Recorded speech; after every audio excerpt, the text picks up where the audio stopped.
가스를 통해서 우리를 주님의 아름다운 신부, 정결한 신부로 불러주시고 우리가 깨끗한 삶을 살지 못했지만 주님 다시 오시는 날 그 신랑의 혼인잔치에 이미 초대하신 주님 감사합니다. 아버지여, 그 주님 다시 오실 날을 기다리며 주님이 원하시는 정결한 신부, 아름다운 신부로 변화되기 위해 이 자리를 사모하여 나온 주의 딸들을 기억하여 주시옵소서. 아직은 연약하고 아직은 사람들을 양육할 만큼 충분히 준비되지 못했지만 아버지, 이 말씀을 배우는 가운데 내가 변화되어야 할 존재라는 걸 깨닫게 하시고 아버지여, 이 과정을 따라 하나님께서 단계 단계를 이끌어 가시는 그 주님의 손을 의식하며 그 손님만을 붙잡고 주님의 어깨를 의지하며 나가는 주의 딸들로 변화시켜 주시옵소서. 오늘 마지막으로 주시는 말씀을 기대하며 예수님 이름으로 감사하며 기도합니다. 아멘. 할렐루야. 여러분을 환영하고 축복합니다. 이제 아가서가 오늘로 마치게 되는데요. 주님이 재림하시는 것을 기다리면서 요한계시록처럼 마라나타 주여 오시옵소서라고 끝나는 아가서입니다. 그동안의 이제 과정을 우리는 쭉 살펴봤습니다만은 이 아가서의 주인공인 이 술람미 여인의 모습, 늘 이 왕을 사모하고 사랑해서 그 왕의 임재를 기다리며 늘 함께 봤을 때, 만났을 때 작별을 아쉬워하고 늘 그분을 의지하려 했던 이 여인. 그런데 주님이 왕이 와서 초대하고 같이 나가자고, 들러 나가자고 할 때마다 주저하고 따라 나서지 못했던 이 여인의 모습, 그것이 우리의 연약한 모습이 아닌가. 우리는 그 연약한 모습에서 자신을 발견하고 이 여인이 어떻게 변화돼서 오늘 이렇게 성숙한 여인으로 변화됐는가를 그동안에 보았습니다. 이 여인은 이렇게 따라 나서지 못하고 핑계를 많이 댔지요. 내 안에 여우가 있어서, 내 마음의 동산의 여우가 나를 막 괴롭히기 때문에 내가 무서워서 따라가지 못하겠습니다. 그러다가 결국 이 여인이 변화돼서 이제 모략의 산으로, 죽음의 산까지 나도 가겠습니다. 남풍아 불어라, 북풍아 일어나라, 겁내지 않고 따라가겠다라는 고백으로 변하게 됐죠. 근데 막상 따라 나갔을 때는 파수꾼들을 만났는데 따라 나갔더니 먼저 그 주님이 안 계셨어요.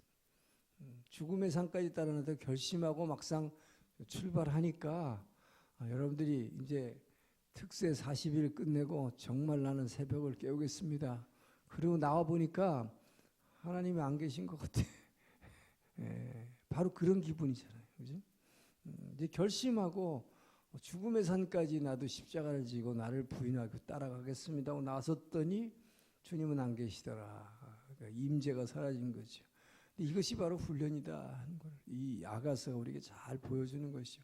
더군다나 주님이 안 보여서 더 힘들어 죽겠는데 그나마 그 주님이 어디 계시냐고 길가에 가다가 만난 파수꾼들에게 물어봤더니 그 파수꾼들을 길을 가르쳐 주는 것이 아니라 자기의 옷을 빼앗고 자기를 괴롭혀하고 멸시하고 이것이 바로 여러분이 이제 신앙생활을 잘하려고 교회에서 정말 봉사하고 정말 주의 몸 된 교회를 잘 섬기려고 따라 나서서 교회 안으로 쑥 들어왔더니 교회에 있는 사람들이, 파수꾼들이 내 옷을 뺏고 나를 무시하고 나를 힘들게 만든다는 거죠.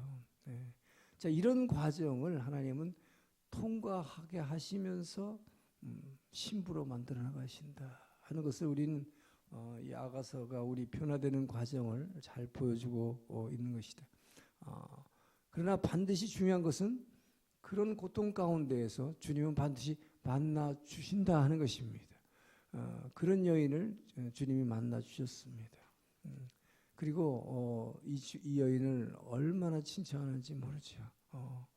자, 그동안 지금 우리가 쭉 봐왔던 과정입니다. 그리고 나니까 이 여인이 이런 모든 과정들을 통해서 주님을 만나고 나서 어떻게 변화됐는가? 예. 전에는 왕에게 의지만 하고 기대기만 하고 그리고 나를 따라오라고 그랬는데도 못 따라가던 여인이 이제는 완전히 왕이 하던 사역을 자기가 대신 하게 된, 왕의 동산에 가서 자기가 오히려 그 꽃들과 나무들을 돌보는 여인으로 변신됐다. 그뿐만 아니라 자기가 주의 동산으로 가서 그 열매와 나무들을 살펴보면서 주님을 오히려 초청하는 장면이 나왔죠. 오히려 그동안엔 늘 왕이 와서 나하고 들러 가자, 동산으로 가자, 이제는 겨울이 지났고 봄이 되었다, 꽃이 피었다, 같이 가자 할 때 못 따라갔던 여인이 이제는 이 여인이 오히려 사역을 하는 거죠. 주님을 대신해서 내가 막 전도하고, 저 사람이 제대로 교회 나올까 양육하기 시작하고, 그러면서 주님, 내가 이렇게 사역하는데 참 힘들어요. 이 사람 참 변화가 안 되네요. 주님 이 자리에 와주시고 이 여인을 만나 주시옵소서. 자, 왕을 이 사역의 동산으로 초청하고 있는 장면. 이것이 바로 지난주까지 장면이었어요. 이제 이 여인은 얼마나 변화됐는가? 이제는 성숙한 신부가 됐고, 또 이 아가서에서는 아름다운 가슴을 가진 여인이라고 그랬는데 이것이 바로 젖이 풍부한 여인, 양육을 잘하는, 이제는 사람을 새롭게 세워낼 수 있는, 만들어 나갈 수 있는 양육자로 성장했다. 왕의 영적인 군사가 됐다. 그리고 왕의 귀한 동역자가 된 이 모습. 자, 여기까지 봤어요. 자, 그리고 이제 지난주에 사과나무 아래에서 이 왕과의 아주 깊은 만남이 기록되고 있었는데, 그리고 오늘 마지막 8장 5절부터 제 14절의 말씀을 한번 같이 읽겠습니다. 시작. 그의 사랑하는 자를 의지하고 거친 들에서 올라오는 여자가 누구인가? 너로 말미암아 내 어머니가 고생한 곳, 너를 낳은 자가 애쓴 그곳, 사과나무 아래에서 내가 너를 깨웠노라. 너는 나를 도장같이 마음에 품고 도장같이 발에 두라. 사랑은 죽음같이 강하고 질투는 수월같이 잔인하며 불길같이 일어나니 그 기세가 여호와의 불과 같으니라. 많은 물도 이 사랑을 끄지 못하겠고 홍수라도 삼키지 못하나니 사람이 그의 온 가산을 다주고 사랑과 바꾸려 할지라도 오히려 멸시를 받으리라. 우리에게 있는 작은 누이는 아직도 유방이 없구나. 그가 청혼을 받는 날에는 우리가 그를 위하여 무엇을 할까? 그가 성벽이라면 우리는 은망대를 그 위에 세울 것이요 그가 문이라면 우리는 백향목 판자로 들으리라. 나는 성벽이요 내 유방은 망대 같으니 그러므로 나는 그가 보기에 화평을 얻은 자 같구나. 솔로몬이 바알하몬에 포도원이 있어 지키는 자들에게 맡겨두고 그들로 각기 그 열매로 말미암아 은천을 바치게 하였구나. 솔로몬 너는 천을 얻겠고 열매를 지키는 자도 200을 얻으려니와 내게 속한 내 포도는 내 앞에 있구나. 너 동산에 거두하는 자야 친구들이 내 소리에 귀를 기울이니 내가 듣게 하려무나.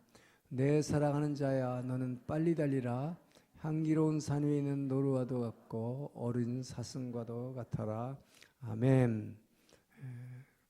끝나는 것 같지 않게 끝나요. 이 아가서는 지금 읽었지만 무슨 소리인지 잘 몰라요. 그래서 혼자서 읽어봐요. 무슨 뜻인지 모르기 때문에 이걸 혼자서 큐티 한다 그러면 이상하게들 막 마음대로 막 해버려. 그래서 이 아가서를 특별히 강해한 것입니다. 이것은 아가서는 진짜 배우지 않고는 이해할 수가 없어요. 그래서 여러분 분명히 아실 것은 성경이란 것은 내 혼자 읽어서 알 것 같지만 잘 모르는 게 성경이에요. 물론 성령께서 도우셔서 지혜를 막 얻어서 그 뜻을 깨닫게 되는 사람들이 드물게 있지만 참으로 힘들어요.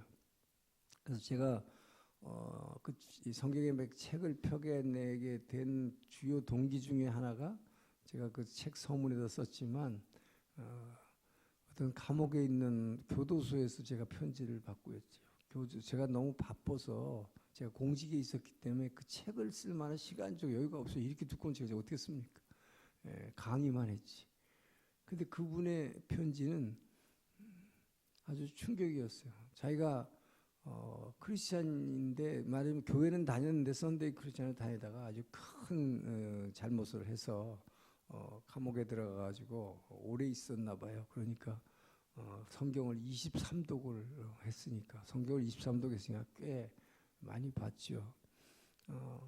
그런데 문제는 자기가 성경을 그렇게 많이 읽었는데 무슨 말인지 모르겠더라 이 말이에요. 계속 읽었는데 그냥 시간만 남은 성경을 읽어 23독 하면 굉장히 많이 읽은 겁니다. 무슨 말인지 모르겠더라. 예, 그래서 늘 의문만 자꾸 생기고 이건 왜 이렇게 됐지? 이게 무슨 말이지? 예, 이런 생각을 하고 있는데 자기하고 같은 방에 있는 죄수 하나가 늘 자기를 부럽게 쳐다보다가 질문을 하더라는 거예요. 당신 맨날 성경 읽는데 그걸 읽으니까 정말 마음의 평화가 있습니까? 정말 기쁩니까? 그거 읽으면 정말 행복해집니까?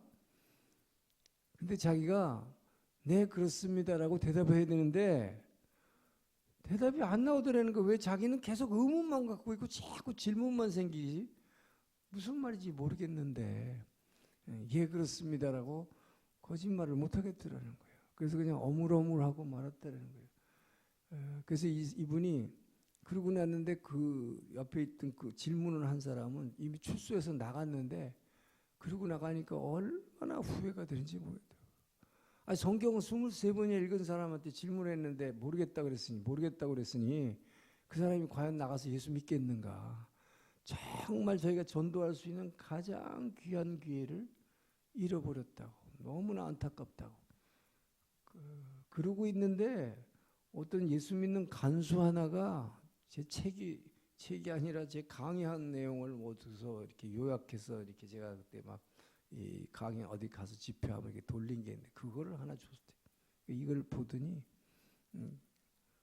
책을 만들어서 좀 교도소에다가 좀 돌려줬으면 좋겠다고. 성경을 혼자 읽는 사람이 의외로 교도소 안에 굉장히 많은데 무슨 말인지도 모르고 계속 읽으면 뭐 하겠냐고. 그래서 결국은 책을 출판해서 돌리게 됐어요. 그래서 그게 뭘 얘기하냐? 성경을 혼자 읽어도 잘 모르는 게 성경이다 하는 거죠. 자, 그래서 여러분 지금 참 미리 이제 끝나면 광고 드릴 것은 오늘 이제 아가서가 끝나고요. 이제 2주간 쉴 겁니다. 제가 다음 주에 서울에 회의 때문에 서울에 가는데 2주간 수요일 날 비기 때문에 실제로 갔다 오는 건 한 열흘인데 수요일이 2번 겹쳐요. 그래서 2주간 쉬었다가 4주? 원래 4주라는 4주 쉬고 싶어요? 예? 예? 광고가 글쎄 원래 광고가 이렇게 됐는데 4주를 쉬고 싶어요? 아니면은 저는 여성 예배가 너무 오래 쉬면 안 좋을 것 같아서 2주 갔다 오니까 2주만 쉬고 셋째 주부터 2월 15일부터 다시 개강을 해서 이제 구약에 나오는 성막에 대해서 우리가 성막 세미나를 할 거예요. 성막을 알게 되면 정말 예수님이 보입니다. 성막은 완전히 뭐 하나부터 열까지 전부가 다 예수 그리스도에 대해서 얘기하고 있어요. 그러니까 성막에 그걸 여러분이 배우고 나면 정말 어떻게 성막이 성전 아니에요. 그러니까 교회가 어떤 건지를 이제 알게 될 겁니다. 그리고 거기에 예수님이 어떻게 계시는지 그분은 어떤 분인지를 좀 깊이 우리가 지금 알고 있는 것과 다른 측면에서 그 예수님을 만나는 아주 귀한 강의가 될 거예요. 그래서 지금 이제 우리가 아가서를 끝내고 이 성막 강의로 들어가겠습니다. 셋째 주부터. 그래서 아주 성경을 배워야 된다 하는 거예요. 자, 오늘 이제 마지막 아가서의 장면으로 들어갑니다. 아가서 8장 5절을 읽겠습니다. 시작. 그의 사랑하는 자를 의지하고 거친 들에서 올라오는 여자가 누구인가? 너로 말미암아 그 그곳 사과나무 아래에서 내가 너를 깨웠노라. 자, 너로 말미암아 네 어머니가 고생한 곳, 너를 낳은 자가 애쓴 그곳 사과나무 아래에서 내가 너를 깨웠노라. 여기서 내가 누굴까 같아요? 신부가 왕을 깨운 건지 왕이 이 술람미를 깨운 건지 분명치 않아요. 근데 너를 낳은 자, 내 어머니가 고생한 것이고 너를 낳은 자가 애쓴 그곳이라는 표현을 보면 너를 변화시키기 위해서, 너를 새로 거듭나게 하기 위해서 중생, 너를 낳은 자죠. 애쓴 그곳, 교회를 의미하는데 교회를 통해서 네가 변화되었는데 그곳이 사과나무에서 거기서 너를 깨웠노라 하니까 주어가 뭘 거예요? 왕이지요. 왕이 신부를 깨웠다 하는 것입니다. 자, 그런데 지금 여기 시작하는 본문에 보면 다시 8.5절 한번 다시 비춰주세요.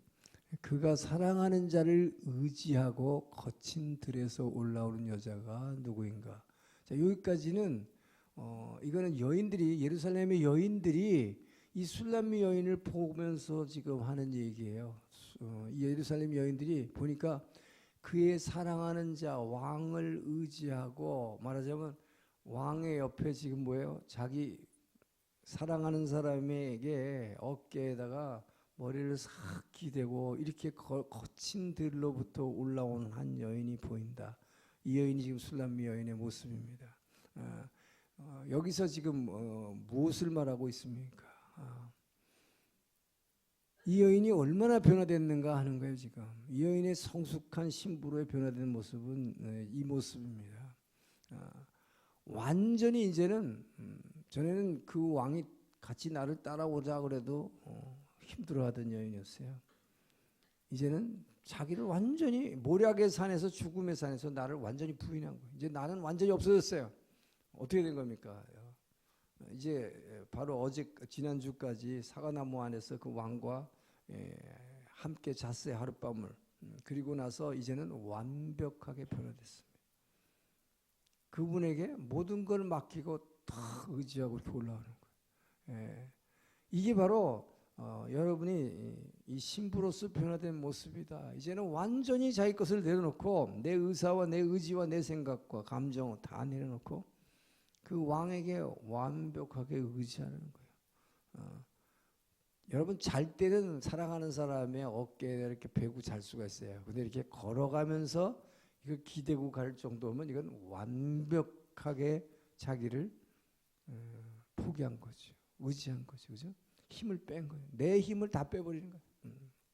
그러니까 완전히 힘을 빼고 왕에게 의지하겠습니다. 나는 왕의 모든 것이 나의 모든 것은 당신입니다 하면서 완전히 의지하고 가는 것이죠.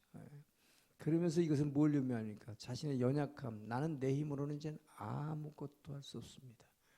오직 왕을 의지하고 이제 나아갑니다 하면서 왕에게 정말 완벽한 헌신, 완전히 다 드리는 거죠. 그리고 의지하고 가는 것입니다.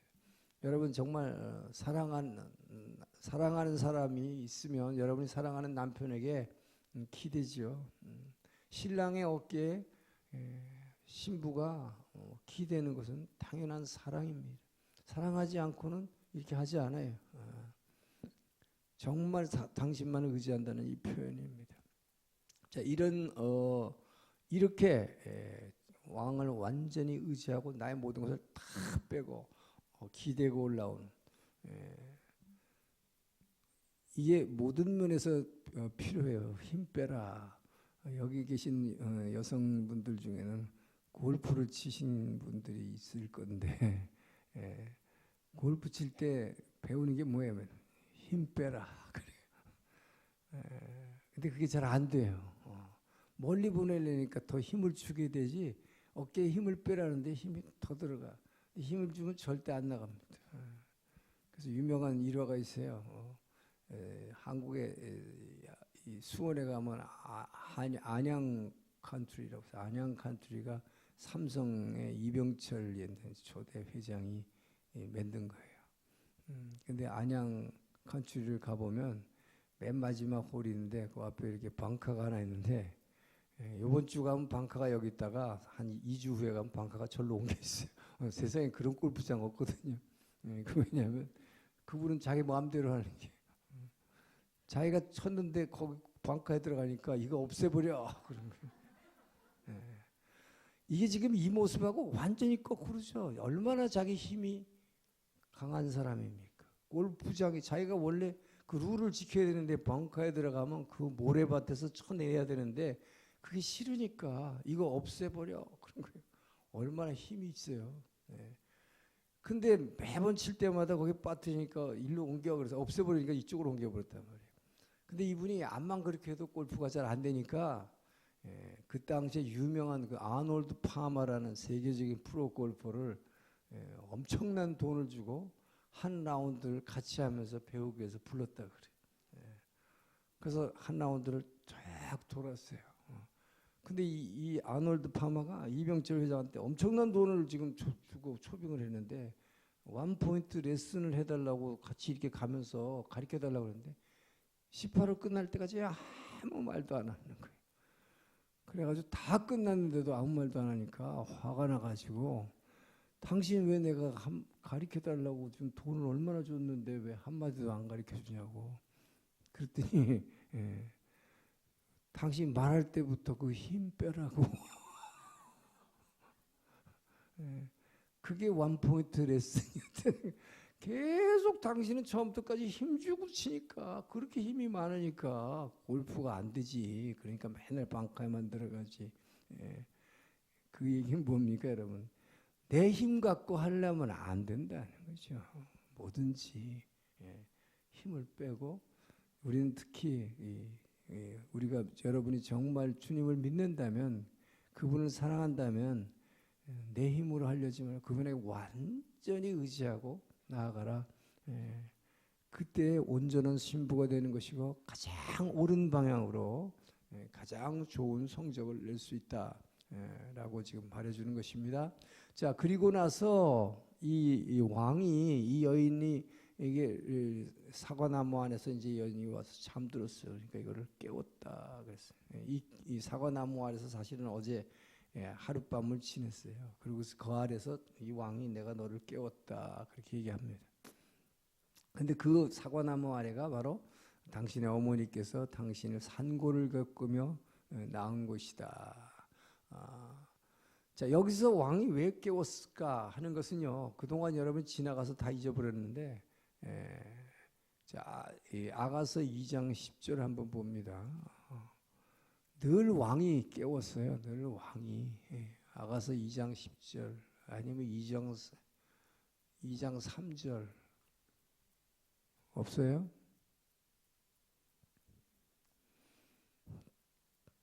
늘 이 여인은 자 아가서 2장 10절 봅니다. 시작.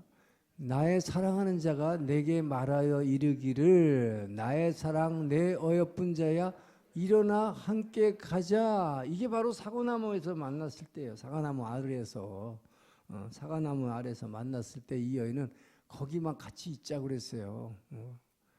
당신이 여기가 좋사오니 계속 여기가 있자고 그랬더니 이 왕이 깨워서 나하고 함께 가자 그렇게 얘기한 거예요.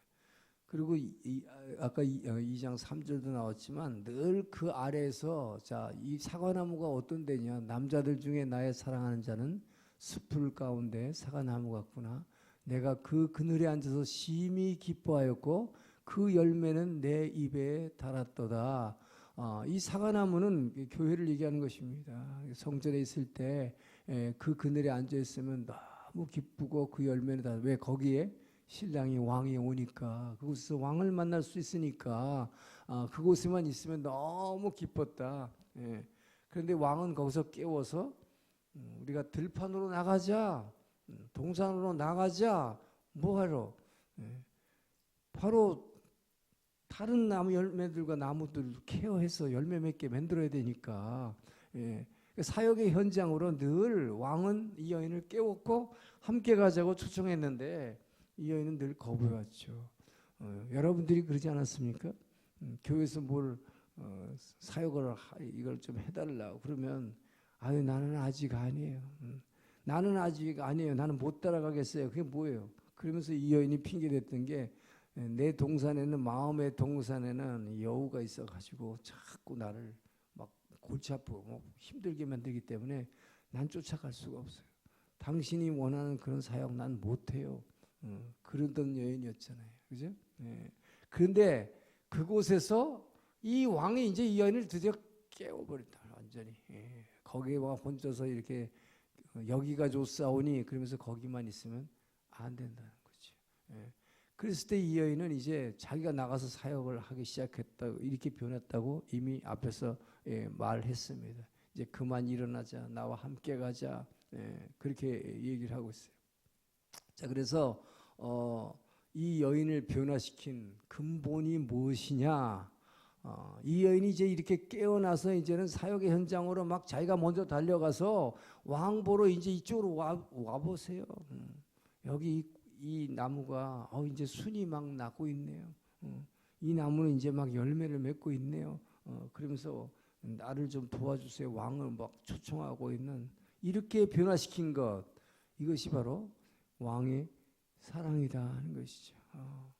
아가서에 나오는 이 왕과 술람 여인의 사랑 이야기, 바로 모든 변화의 원인은 그 동력은 에너지는 그 왕이 이 아내에게 준 사랑의 힘이었다는 것이죠. 이 사랑에 의해서 이렇게 변화된 거예요.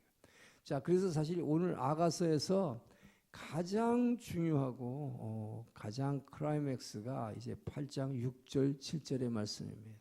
자, 이거 이렇게 함께 읽죠. 시작. 너는 나를 도장같이 마음에 품고 도장같이 팔에 두라. 사랑은 죽음같이 강하고 질투는 수월같이 잔인하며 불길같이 일어나니 그 기세가 여호와의 불과 같으니라. 많은 물도 이 사랑을 끄지 못하겠고 홍수라도 삼키지 못하나니 사람이 그의 온 가산을 다 주고 사람과 바꾸려 할지라도 오히려 멸시를 받으리라.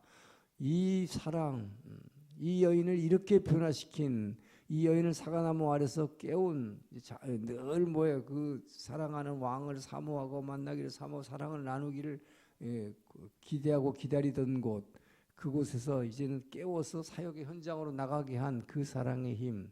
자, 그 사랑의 힘, 그 사랑이 뭔가, 그 사랑을 지금 6절, 7절에서 지금 여기 아가서 이게 8장 6절, 7절의 표현은요, 이 세계의 그 많은 셰익스피어를 비롯한 많은 문호들이, 작가들이 이것을 인용해서 소설을 썼고 시를 썼고 오페라를 썼고 작곡을 했고, 거기에 사랑에 나오는 거예요. 그게 뭡니까? 사랑은 죽음같이 강하고 질투는 소울같이 잔인하며 불길같이 일어나는 그 기세가 여호와의 불과 같으니라. 자, 너는 나를 도장같이 마음에 품고 도장같이 팔에 두라. 자, 이 고백은 누가 했을까요? 여인이 왕에게 했다. 손 들어보세요. 아무도 안 들어. 왕이 여인에게 했다. 왕이 더 많네. 그러면 왕이 여인에게 너는 나를 도장같이 마음에 품으라. 도장같이 팔에 두라. 자, 여러분 이 말씀을 한번 새겨봅시다. 자, 너는 나를, 자, 여러분이 지금 왕이라고 그랬어요. 좋아요. 왕이 이 여인에게 너는 나를 마음에 도장같이 품으라. 도장, 인감도장입니다. 인감도장같이 나 안에 마음에다가 콱 찍어놔라. 콱 찍어놔라. 그러면 이 인감도장을 마음에 찍는 거, 여러분, 이 마음에 찍는 거는 보입니까? 안 보입니까? 여러분이 신부인데 여러분이 그 사랑하는 사람을 여기다가 찍었는지 안 찍었는지 보여요? 안 보여요? 안 보이죠. 안 보여. 그러니까 다른 사람은 알 수가 없어. 누구만 알아? 도장을 찍은 사람만 아는 거지. 본인은 알지요. 그러니까 그 사랑을 근데 마음의 이 안에다 찍었기 때문에 왜 마음에다 찍으라고 그러냐? 여기다 찍으니까 아무도 이것을 지울 수가 없다. 그러니까 그 7절에서 많은 물도 아무리 많은 홍수가 쓰나미가 몰려도 이 사랑을 끌 수가 없고 홍수가 나도 삼킬 수가 없다 이 말이에요. 왜? 마음에다가 새겨버리면. 마음에다 새겨버려요. 전 여러분이 정말로 그 왕을 사랑하는 왕을 여러분의 마음에 새기를 주님 축원합니다. 이것은 끌 수가 없어요. 어떤 물도 끌 수가 없고 누구도 알 수도 없어요. 나만 아는 거예요. 이게 진짜 사랑이죠, 그죠? 아무도 몰라. 다른 사람은 알 수 보이지 않아요. 왜? 마음에 새긴 도장은 아무도 알 수가 없다. 그리고 지워질 수가 없다. 영원한 것이죠. 근데 영원하다는 건 뭐예요? 여러분이 살아있는 한 이 말이죠. 이 마음은 그래서 마음에다가 사랑을 이 안에다가 새겨버리면 언제 그 사랑이 없어질까요? 여러분 죽을 때까지.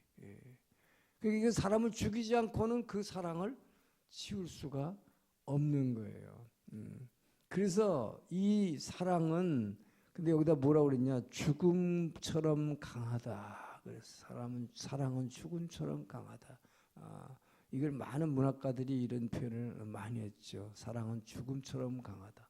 어떤 사람은 죽음보다 강하다. 그랬죠. 사실 죽음보다 강한 게 사랑이에요. 그러니까 바로 뭡니까? 사랑하는 사람을 위해서는 내가 죽을 수 있잖아요. 이것이 바로 그리스도의 사랑이다 하는 거죠. 그 왕은 저와 여러분을 정말 사랑했기 때문에 사랑은 죽음처럼 강하다 그랬지만 죽음보다 강하다. 자기를 죽을 수 있는 거죠. 자기를 죽으면서까지도 상대방을 사랑하는 것입니다. 자, 그렇기 때문에 지금 이 본문은 둘이 다 얘기한 거예요.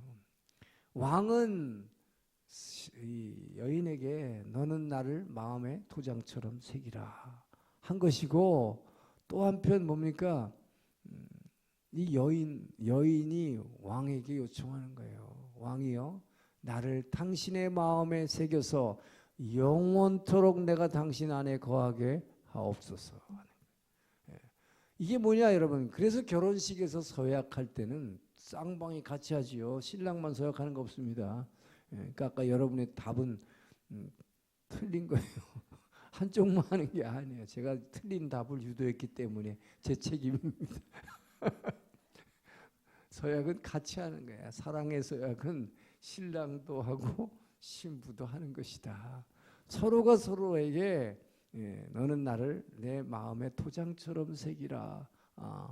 그 얘기는 나를 영원토록 이 안에 품고 있으라 하는 거죠. 그렇기 때문에 여러분 정말 여러분이 주님을 사랑해서 이 안에다가 영원토록 정말 품은 사람은 어떻게 될까요? 이 사람이 다윗과 같은 고백을 하는 거예요, 여러분. 다윗은 얼마나 주님을 사랑했냐면 여러분 정말 시편을 읽어보면요, 다윗의 시편이 150편인데 그 중에 한 거의 80편 정도가 다윗의 시편입니다. 그러니까 다윗이 고난 가운데서 그 주님에 대한 사랑과 그분을 의지하는 표현을 한 거죠, 계속.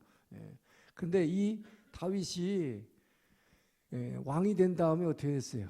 왕이 된 다음에 하나님의 법궤, 법궤가 하나님의 임재를 상징하는데 그 법궤가 사사시대 내내 옛날에는 사사시대에는 실로라는 곳에 성소가 있어 성막이 거기에 있었는데 그것이 블레셋의 이 법궤를 빼앗겼잖아요. 그래서 빼앗겼는데 이제 이번 주일 설교에 나올 거지만 이 법궤가 빼앗겼는데 이 법궤가 블레셋에 이 사람들이 뺏어다가 그거를 자기네들 우상 신전인 다곤 신전에다가 놔뒀는데 이 하나님의 법궤가 전쟁할 때는 이스라엘 편을 들지 않고 그냥 무능한 것 같이 그냥 뺏겨버렸는데 아무 일도 일어나지 않는데 적진에 들어가더니 그냥 그 우상 신전에 놔뒀는데 무슨 일이 났어요. 그 다음날 일어나 보니까 다곤신에 목이 부러지고 팔다리가 부러져가지고 이 문지방에 푹 쓰러져 있는 거예요. 그러니까 이걸 또 주섬주섬 다시 세워 이렇게. 우상이라는 게 그런 거예요, 여러분. 자기 손으로 무너진 거를 넘어진 거를 이렇게 다시 세워놓고 그래놓고 또 거기다 여러분 인간이 얼마나 어리석어요. 얼마나 어리석어. 자, 어쨌든 이렇게 하나님의 능력이 나타나 가지고 적을 오히려 그냥 적의 신을 우상을 그냥 확 뒤집어 엎어 다 부셔버리고 돌아옵니다. 그 돌아오는 게 이제 황소 두 마리, 황소가 아니라 암소 두 마리 수레에다가 법궤를 싣고 벳세메스라는 곳으로 향하게 하죠. 그래서 그쪽으로 가면 이 일이 정말 이스라엘 사람이 믿는 하나님이 행한 것이고, 자기네 다곤신이 왜 쓰러졌을까? 목이 부러지고 팔다리가 날아갔을까? 그 하나님의 법궤가 있기 때문이다라고, 그것이 맞다면 이 법궤가 벳세메스로 갈 거고, 아니면 반대 방향으로 갈 거다. 반대 방향은 뭐냐? 이 왜 암소 둘을 낳냐면요, 지금 아가서에도 계속 이 유방에 대한 얘기가 젖이에요. 젖을 지금 먹이고 있는, 젖이 있는 암소 두 마리를 취해 수레에다 묶었다. 왜 젖이 지금 막 나오고 있어요. 그 얘기 뭐예요? 이제 송아지를 막 낳았어요. 그런데 낳은 송아지를 이 블레셋 사람들이 잔인하게도 두 마리를, 그 송아지를 떼어서 우리간에다가 가두어 놓고, 그래서 떼어서 가두어 놓고, 그래 놓고 이 젖 먹이는 소를 끌고다가 수레에다가 싣고 거기다가 법궤를 매서, 이 법궤를 맨 소가 반대 방향인 벳세메스라는 이스라엘 땅으로 가려면 그 확률은 0.01%예요, 여러분. 어미소가 어디로 가겠습니까? 방향을 어디로 틀겠어요? 벳세메스로 가겠어요? 더군다나 벳세메스는 언덕입니다. 이 언덕길을 향해서 소는 올라가지 않아요. 저절로 혼자서, 저절로는. 사람이 억지로 글로 끌고 가지 않나. 그런데 울면서 이 소가 그 벳세메스로 향했다 그랬어요. 자기 새끼를 뒤에다 놓고, 그러니까 울면서 갔다. 울면서. 참 성경에 참 희한한 얘기가 많이 나와요, 그죠? 어쨌든 그렇게 해서 법궤가 어디로 돌아옵니까? 유다 땅으로 돌아오는 거예요. 참 이게 하나님의 기막힌 일이에요, 여러분. 법궤가 그 동안에, 나중에 이제 여러분이 이 이스라엘 영토를 보게 되면 남북 왕조가 지금 이제 다윗 왕조가 세워지면서 남북으로 갈리잖아요. 남북으로 갈리는데 북쪽 이스라엘의 지도자급인 이 에브라임 족속, 이게 바로 이제 베델과 세겜이라는 곳, 그곳을 중심으로 한 북이스라엘이고, 남쪽이 예루살렘이 있는 유다 성전이 있는 곳이죠. 그런데 이 그러니까 법궤, 하나님의 법궤가 있는 곳에 성막이 있잖아요. 지금 다음번에 성막 세미나 할 거지만, 이 성막이 사사시대 400년 동안, 그러니까 광야 40년을 거쳐서 이스라엘 땅에 와가지고 솔로몬이 성전을 세울 때까지 이 법궤가 어디 있었느냐?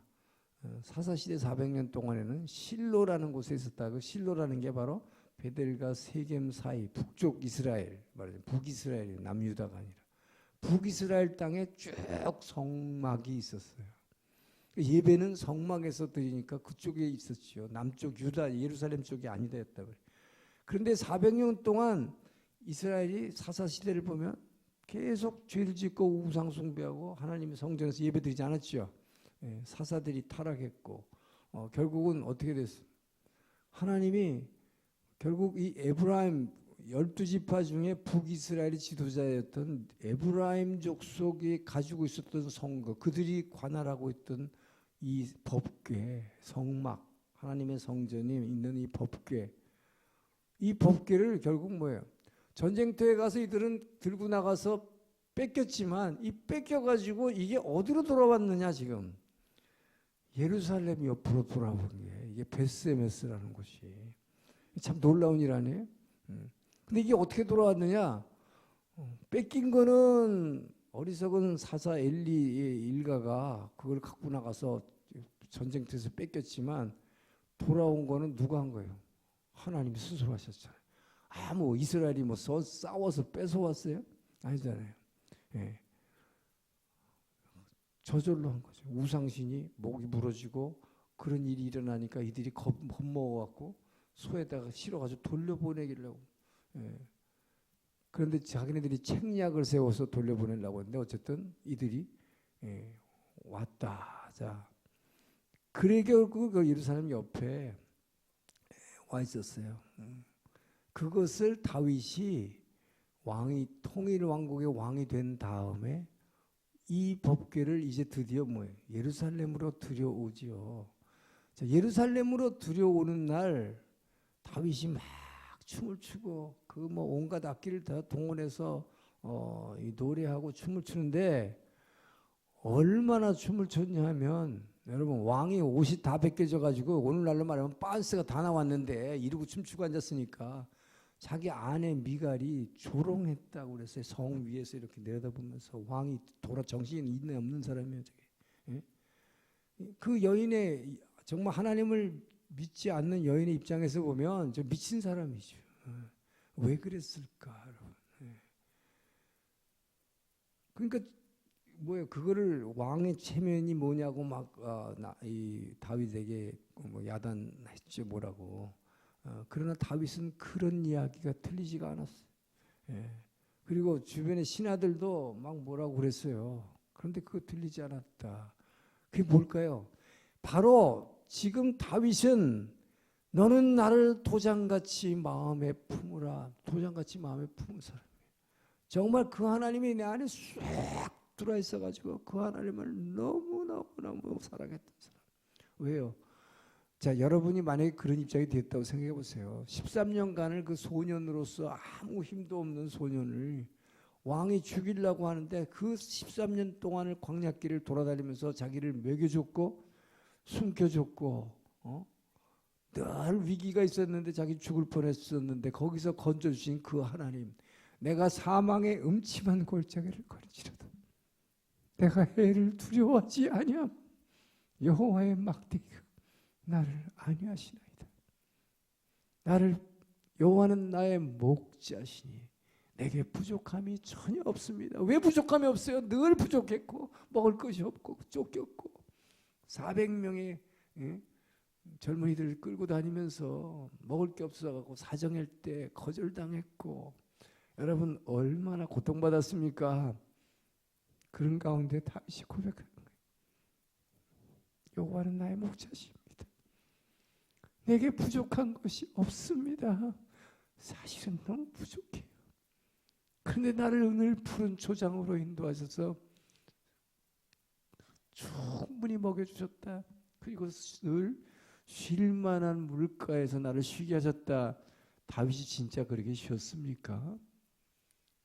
날마다 죽음의 골짜기를 통과했던 사람이에요, 여러분.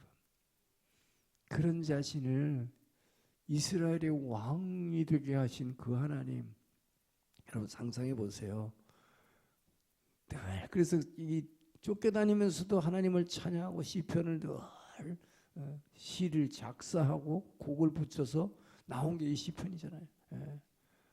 이 다윗은 그런 정말로 그 하나님 어떤 연인보다도 더 사랑했던 사람이에요. 그 시편을 읽어보면 그의 마음이 막 절절히 와요. 우리가 아무리 하나님을 사랑한다고 한들 이렇게 사랑할 수 있을까? 정말 젊었을 때 연애하던 시절보다 그건 비교가 안 될 정도로 문학 작품에 나오는 어떤 사랑보다 비교가 안 될 정도로 사랑하는 그 마음, 이것이 마음에 품은 사랑입니다. 마음의 도장같이 새긴 거예요. 그래서 다윗은 이 세상 가운데 있는 장막인 성전을 나중에 자기 아들 통해서 짓고 그 법궤를 거기다 넣게 되지만 왜 그렇게 춤을 췄냐? 그동안에는 광야에서는 자기가 도망다니면서 하나님께 예배하고 기도하고 찬양할 때마다 그분의 임재를 체험했지만, 그러니까 가끔 체험한 거잖아요. 그러나 이제는 성전을 짓게 되면 그 성전의 법궤 지성소에 있게 되고 거기서 자기가 늘 예배드리고, 그래서 자기는 24시간 그 안에서만 매일 예배드리고 싶다는 고백을 했잖아요. 시편 27편 4절 말씀이잖아요. 내가 여호와께 청하였던 한 가지 일, 내가 왕이 되었지만 이제 주님께 기도 제목이 딱 한 가지 있습니다. 그것은 지금까지 내가 하나님께 늘 기도했던 거, 지금 왕이 됐지만 지금도 그 기도에는 변함이 없습니다. 그 내용이 뭐냐? 내가 여호와의 성전에 거하여 주의 집에 있으면서 날마다 하나님이 임재해서 그 하나님의 아름다움을 사모하며 그 하나님의 아름다움을 앙망하니라. 그 고백, 나는 늘 성전에서 주님만 앞에만 있다면 난 다른 거 아무것도 필요 없습니다는 고백을 한 거지. 정말 저는 여러분이 그 정도의 사랑으로 그 주님을 사랑하길 주님 축원합니다. 정말로 마음에 도장같이 새긴 사람. 남은 몰라요. 그러니까 마음에다가 새겼기 때문에 아내도 자기를, 미갈도 자기를 비난했고 다른 사람들도 비난했어요. 왜 당신 그런 왕이 채통 안 지키고 이렇게 춤추고 옷 다 벗고 뭐 하는 짓입니까? 그런 게 보이지 않았다. 네. 더군다나 여기서 대단한 것은요, 그 다윗은 법궤를 처음에 옮겨올 때 우사라는 제사장이 소가 이렇게 이렇게 움직이니까 법궤가 이렇게 막 흔들릴 거 아니에요. 그거를 우사 제사장이 흔들리니까 법궤에 손을 댔다가 그저 즉사했어요. 그걸 보고 이 법궤 잘못 건드렸다가 이거 저주받는 거구나 그래가지고 다른 사람의 집에다가 3개월 동안 그걸 놔뒀잖아요. 겁이 나가지고 죽을까 봐.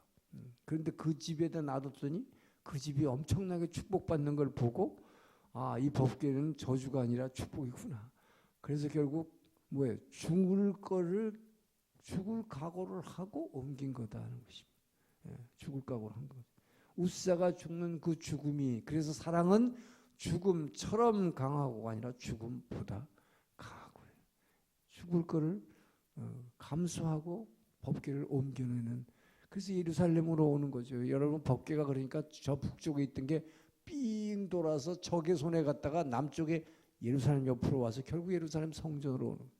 하나님이 행하신 일이에요. 그래서 이 왕국이 되고 나서의 중심지가 예루살렘의 성전이 세워지는 거예요. 왜? 하나님이 그곳에서 드리는 예배만 받겠다 하셨기 때문입니다. 신명기에서 그렇게 약속하셨지만 그 일이 이루어지기까지는 몇백 년이 걸렸다. 누구에 의해서? 하나님을 진정으로 마음의 도장처럼 새긴 한 사람에 의해서. 전 여러분들이 그런 신부가 되기를 축원합니다. 자, 근데 여기서 더 중요한 것은 도장같이 마음에 품고 요것만 있는 게 아니에요. 도장은 마음에 품고 마음에 도장같이 새기면 안 보여요. 나밖에 모르죠. 그 대신에 이것은 아무도 지울 수 없고 많은 물도 지울 수 없고 홍수도 삼키지 못해. 돈도 바꿀 수 없다. 아까 7절에 그렇게 나왔어요. 근데 또 하나가 있어요. 보니까 도장같이 팔에 두라. 팔에 새기라. 팔에. 자, 이 얘기는 뭘까요, 여러분? 왕이 여러분을 사랑해서 왕의 마음속에 집어넣었어요. 그리고 왕의 팔에 새기면 어떻습니까? 이거는 다른 사람들에게 보이잖아요. 그러니까 사랑은 마음속에 도장처럼 새기면 영원히 나 혼자만 품고 있는 사랑이 있다면, 또한 그 진정한 사랑은 팔에 새겨서 남들에게도 보여줘야 된다. 내가 너를 정말 사랑한다. 나의 사랑은 이술람 여인뿐이다. 이렇게 보여주세요. 이 말입니다, 여러분. 왕에게 이기겠다면 또 거꾸로 뭐예요? 왕은 여러분에게 요청하는 것입니다. 너희는 나를 정말 사랑해서 나를 너를 너희 마음의 도장처럼 품어 새겼느냐? 그렇다면 나는 나를 네 팔에 새기라. 내 팔에 새기라는 건 뭐예요, 여러분? 이게 바로 여러분의 팔에 하나님을 사랑하는 그 사랑하는 신랑이 여기 있다는 것을 어디 가서도 보여야 된다는 거죠. 직장에 가서도 나는 예수 믿는 사람입니다. 나는 예수님의 신부입니다. 보이라는 거죠. 이거 보이지 못하면 가슴속에만 품고 있고 난 예수 믿는 사람인데, 근데 나중에 여러분 직장생활 하다 보면 어떻게 알아요? 저 사람이 크리스찬이었대. 도저히 안 믿어져. 그런 사람이 있죠. 그거 뭐예요? 그거 가짜잖아요. 그거. 팔에 새기지 않았다 이 말이에요.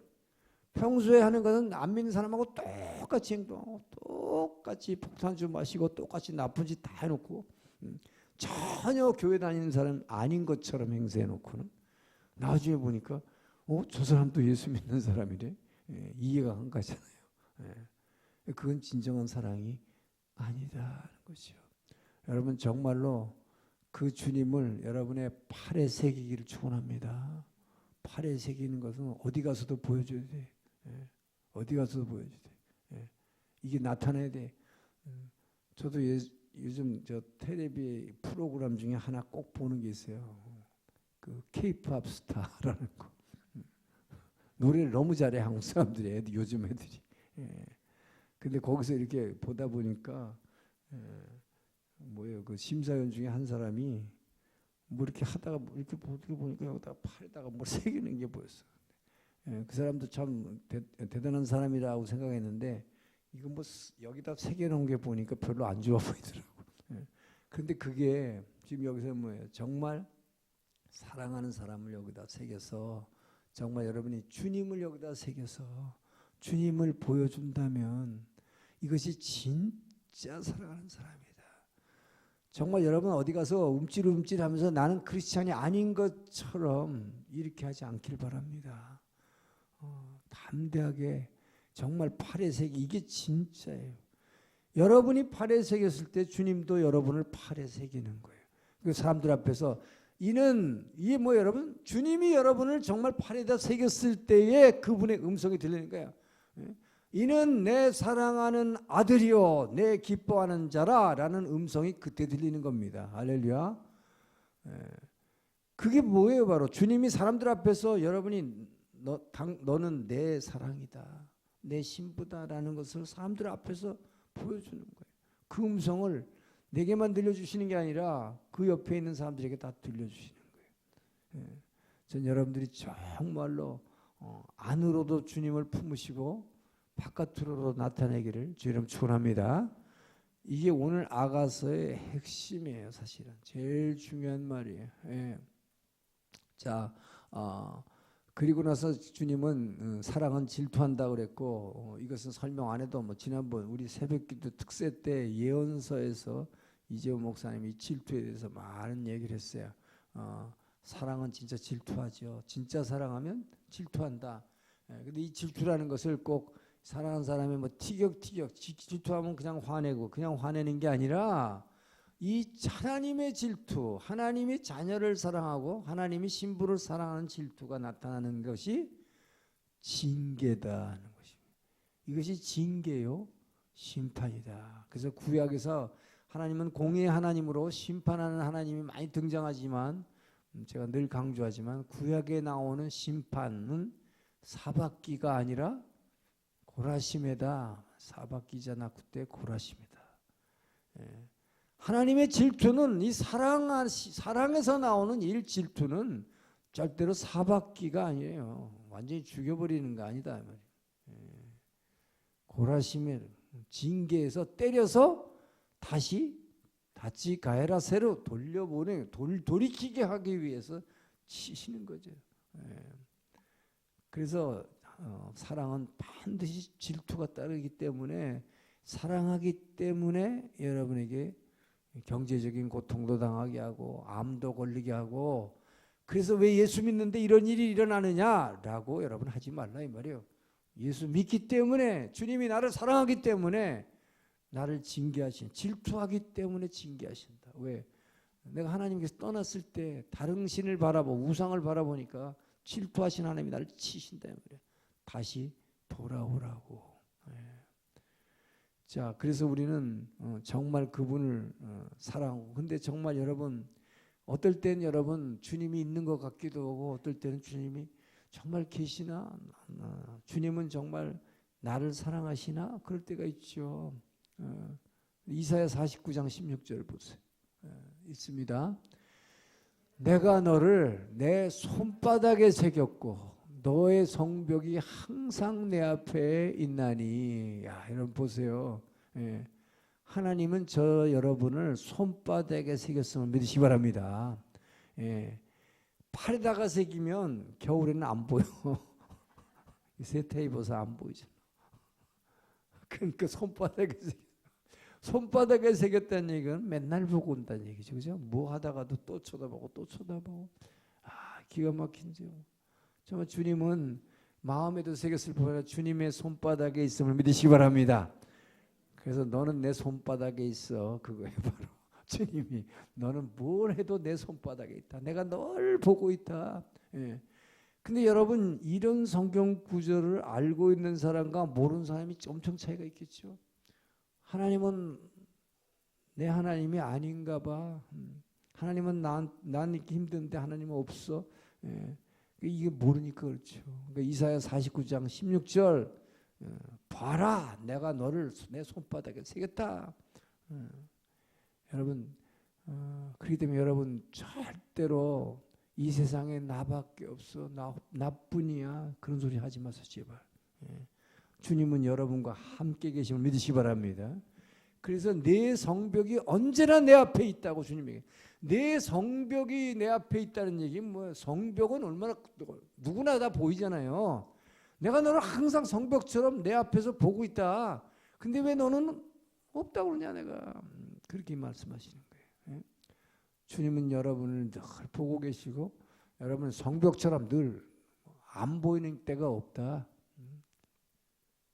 정말 손바닥에 주님은 심장에도 새겨놓으시고 여러분 팔뚝에도 새겨놓고 손바닥에 새겨놓고 늘 보고 계신다. 할렐루야. 자 이렇게 주님의 사랑으로 인쳐진 이 여인을 보고 예루살렘 여인들이 중보기도하기 시작하는 장면이 8절 9절의 말씀이에요. 자 8절 9절 이거는 예루살렘 여인들의 중보기도하는 장면입니다. 읽습니다. 우리에게 있는 작은 누이는 아직도 유방이 없구나. 우리가 그를 위하여 무엇을 할까? 그가 성벽이라면 우리는 은망대를 그 위에 세울 것이요 그가 문이라면 우리는 백향목 판자로 드리라. 자 아까 8절 9절에 8절 다시 앞에 8절 우리에게 있는 작은 누이는 아직 유방이 없구나. 청혼을 받는 날에는 우리가 그를 위하여 무엇을 할까? 자 이것은 이 술람미 여인이 저렇게 성숙한 여인으로 그래서 이제 신랑의 동반자로서 그리고 아주 성숙한 이 사역자로서 사람들을 양육하는 충분한 이 젖을 먹일 수 있는 사람으로 변화된 이 여인을 보고 이 예루살렘에 있는 여인들이 자기네 있는 이 작은 누이를 생각하는 거예요. 아직 성숙하지 못해 유방이 없다는 얘기는 뭐예요? 다른 사람을 먹이지 못하는 사람. 그런데 이 사람이 청혼을 이 누이가 왕에게 청혼을 받으면 어떻게 할까 하고 걱정하는 거죠. 그래서 중보하는 것입니다. 지금 그게 뭘 얘기합니까? 저렇게 성숙하게 변화된 술람미 여인을 보니까 이제 다른 자기네 집안에 있는 자기네 아이들, 자기네 딸들이 보기 시작하는 거예요. 우리 애는 아직 준비가 안 됐는데. 그러나 우리 애도 저렇게 신부로 변화돼야 되는데 어떻게 하면 좋을까 하는 것이죠. 본인도 아직 성숙하지 못했는데 어떻게 남을 갖다가 양육하고 키우고 열매를 맺게 하겠느냐. 그래서 9절에서 얘기하는 것입니다. 그래서 그가 성벽이라면 우리는 은망대를 그 위에 세울 것이요 그가 문이라면 우리를 백향목 판자로 두리라. 이렇게 해 주십시오라고 기도하는 모습이죠. 성벽이라면 은망대를 세울 것이요 라는 것은 자 성벽은 뭘까요? 성벽은 남이 들어오지 못하도록 보호하는 게 성벽이죠. 그죠? 남이 쳐들어오지 못하게 성벽이잖아요.